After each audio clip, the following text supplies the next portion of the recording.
வணக்கம் தமிழக மக்களே, இது உங்கள் தமிழ் தகவல். தம்பி, கடையில போய் கைரேகை வச்சேன். ஆனா மெஷின்ல விழவே மாட்டேங்குது. எனக்கு பொங்கல் பரிசு கிடைக்காதா?ன்னு வருத்தத்தோட கேக்குற பெரியவங்களுக்கும் பொதுமக்களுக்கும் இதோ ஒரு சூப்பரான செய்தி வந்திருக்கு. பொங்கல் பரிசு வாங்குறதுல இருந்த சிக்கலை தீர்க்க நம்ம அரசாங்கம் இப்போ ஒரு அதிரடி வழிய கண்டுபிடிச்சிருக்காங்க.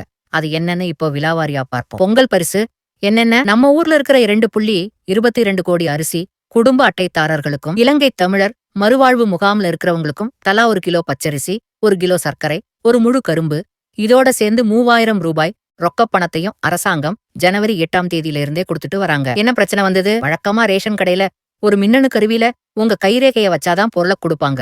ஆனா வயசானவங்களுக்கும் கடினமான வேலை செய்யறவங்களுக்கும் கைரேகை தேஞ்சு போயிருக்கும். இதனால அந்த இயந்திரம் அவங்க கைரேகையை ஏத்துக்காம நிறைய பேர் பொருளை வாங்க முடியாம ஏமாற்றத்தோட வீட்டுக்கு திரும்ப வேண்டிய நிலைமை ஏற்பட்டது. அரசாங்கம் தந்த அசத்தல் தீர்வு. மக்களோட இந்த கஷ்டத்தை புரிஞ்சுக்கிட்டு கூட்டுறவுத்துறை இப்போ ஒரு புது உத்தரவை போட்டிருக்காங்க.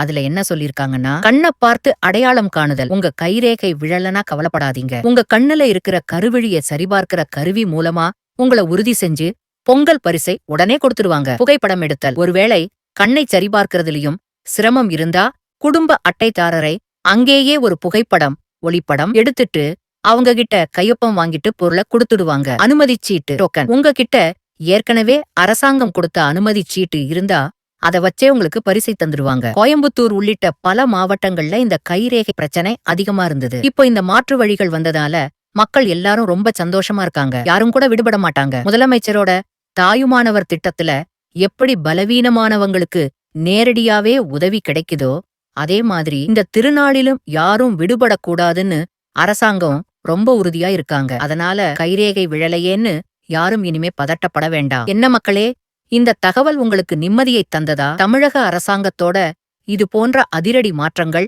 மற்றும் மக்கள் நலத் திட்டங்களை உடனுக்குடன் தெரிஞ்சுக்க மறக்காம நம்ம தமிழ் தகவல் அலைவரிசைக்கு சேனல் சந்தாதாரர் ஆகுங்கள். சப்ஸ்கிரைப். அப்படியே உங்க வீட்டு பெரியவங்களுக்கும் பக்கத்து வீட்டுக்காரங்களுக்கும் இந்த காணொளியை பகிருங்க. அவங்களும் சந்தோஷமா பொங்கல் பரிசை வாங்கிட்டு வரட்டும். இனிய பொங்கல் நல்வாழ்த்துக்கள். நன்றி, வணக்கம்.